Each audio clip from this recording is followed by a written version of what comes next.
نحمده ونصلي على رسوله الكريم اما بعد امام نووی رحمۃ اللہ علیہ اپنی کتاب ریاض الصالحین کے اندر 3 ابواب ایک کے بعد دیگرے باندھتے ہیں۔ ان تینوں کے اندر قبروں پر ہونے والے 5 غلط کاموں پر نکیر کی گئی ہے۔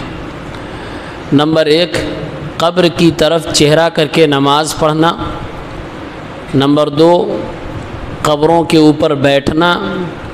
نمبر 3، قبروں کو پختہ کرنا۔ اور نمبر 4، قبروں پر عمارت بنانا۔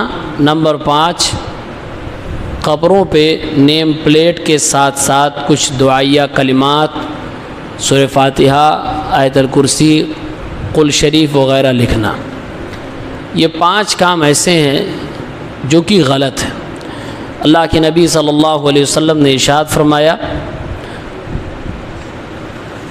لا تصلوا الی القبور، قبروں کی طرف چہرہ کر کے رخ کر کے نماز مت پڑھو، ولا تجلسوا علیہا، اور ان قبروں کے اوپر نہ بیٹھا کرو۔ رواہ مسلم۔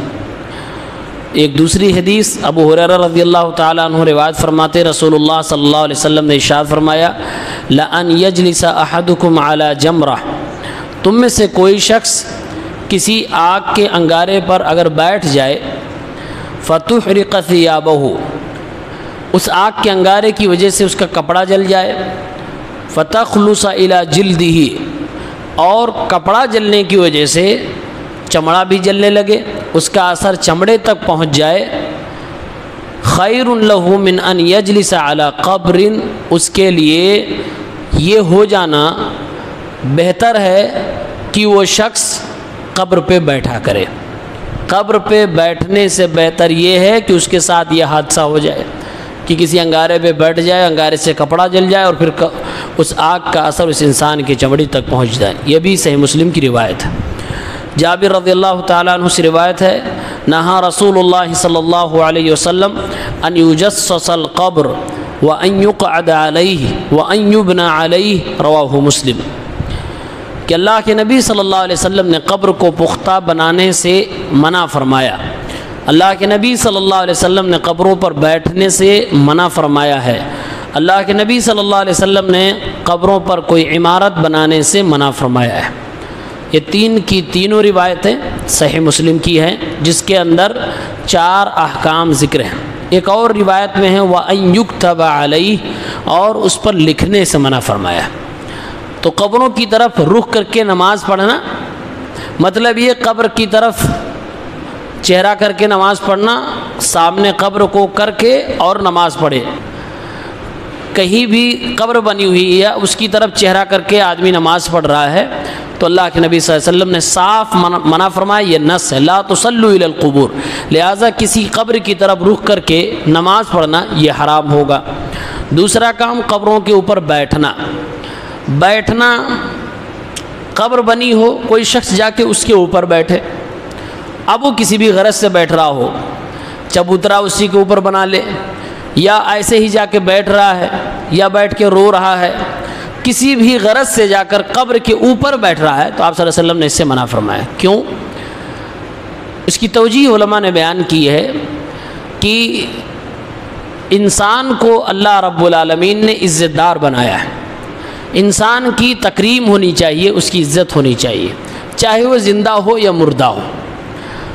اب وہ مر گیا، اس کو آپ نے قبر کے اندر دفن کر دیا، اس کی قبر کے اوپر جا کر آپ بیٹھتے ہیں تو اس سے مردے کی بے عزتی ہوتی ہے، تضلیل ہوتی ہے، لہٰذا انسان کے احترام میں، اس مردے کے احترام میں جو جائز احترام ہے، آپ اس کی قبر پر نہیں بیٹھ سکتے، اللہ کے نبی صلی اللہ علیہ وسلم نے منع فرمایا۔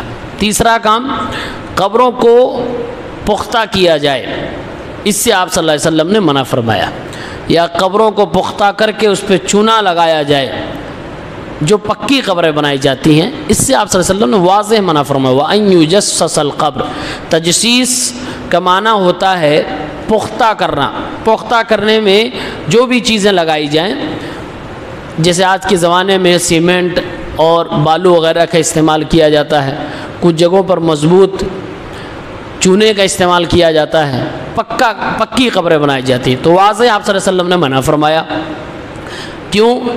اس کے پیچھے حکمت یہ ہے کہ یہ انسان کو شرک تک لے جا سکتا ہے، یہ شرک کا ذریعہ بن سکتا ہے، اور یہ ایسا ایک کام ہے جس کام سے مردے کو ذرہ برابر کوئی فرق نہیں ہونے والا، اس کو کوئی فائدہ ہونے والا نہیں۔ آپ نے قبر کے اوپر اگر پختہ کوئی چیزیں بنا دیں، سیمنٹ سے لیپ کروا دیا، تو قبر کے اندر موجود شخص کو کوئی فائدہ نہیں، لہٰذا یہ عمل فضول خرچی میں بھی آ جائے گا اور اس کی وجہ سے بھی حرام ہو جائے گا، اور شرک کا ذریعہ بن رہا ہے اس لیے بھی حرام ہو جائے گا۔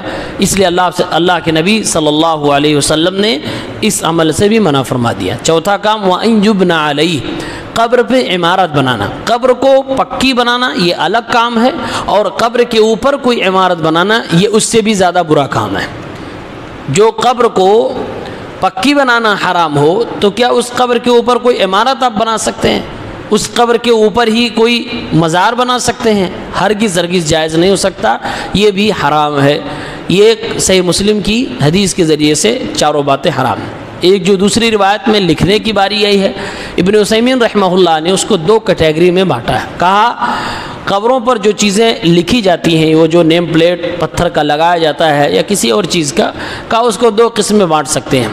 اگر صرف اتنا مقصد ہے کہ قبر کے اندر کون شخص مدفون ہے، نام اس کا آپ لکھ دو بس، تو کہتے ہیں یہ ان کا فتویٰ ہے کہ اتنا جائز ہے۔ لیکن اس کے ساتھ ساتھ اسی نیم پلیٹ پر یا الگ آپ نے اس کی تعریفات لکھ رکھی ہیں، یہ فلاں ابن فلاں ہیں اور یہ کام کرتے تھے، یہ فلاں صاحب تھے، اور ان کے القاب، ان کی خوبیاں، ان کی حمد و ثنا، یہ سب جاہلیت کی رسم ہے۔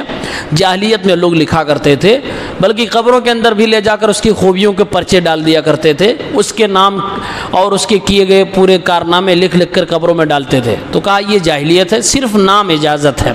اور دوسری قسم وہ ہے کہ جس میں نام ہو یا نہ ہو، اس پر کچھ دعائیں لکھ دی جائیں، اور یا سورہ فاتحہ کچھ لوگ جہالت میں لکھتے ہیں، کچھ لوگ درود شریف لکھ دیتے ہیں، کچھ لوگ جنازے ہی کی دعا لکھ دیتے ہیں، کچھ دعائیہ کلمات لکھ کر یا قرآن کی صورت لکھ کر یا قرآن کی کچھ خاص آیتیں لکھ کر، کچھ بھی جو اس کے حق میں آپ دعا کر سکتے ہیں، اردو یا عربی کسی بھی زبان میں، آپ نے لے جا کر قبر کے اوپر لگا دیا۔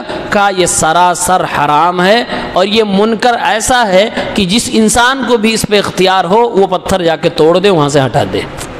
تو یہ دو قسمیں بتائیں ہیں، بس اتنے تک کی اجازت دی ہے کہ نام لکھ سکتا ہے۔ البتہ اس کو بھی اکثر علماء کرام نے نام لکھنے والے عمل کو بھی ناپسند فرمایا ہے کہ یہ بھی نہ ہو تو بہتر ہے۔ بہرحال جائز کی حد تک شیخ ابن عثیمین کا فتویٰ ہے۔ تو یہ 5 کام ہیں جو قبروں کے متعلق غلط کیے جا رہے ہیں۔ اللہ رب العالمین سے دعا ہے ہم سب کو اس کی سمجھ عطا فرمائے اور اس کو چھوڑنے کی توفیق دے، دوسروں کو بتایا جائے، ہو سکتا ہے لوگوں کی اصلاح ہو۔ اللہ تعالی ہم سب کو سنت مطہرہ پر عمل کی توفیق دے، آمین۔ السلام علیکم۔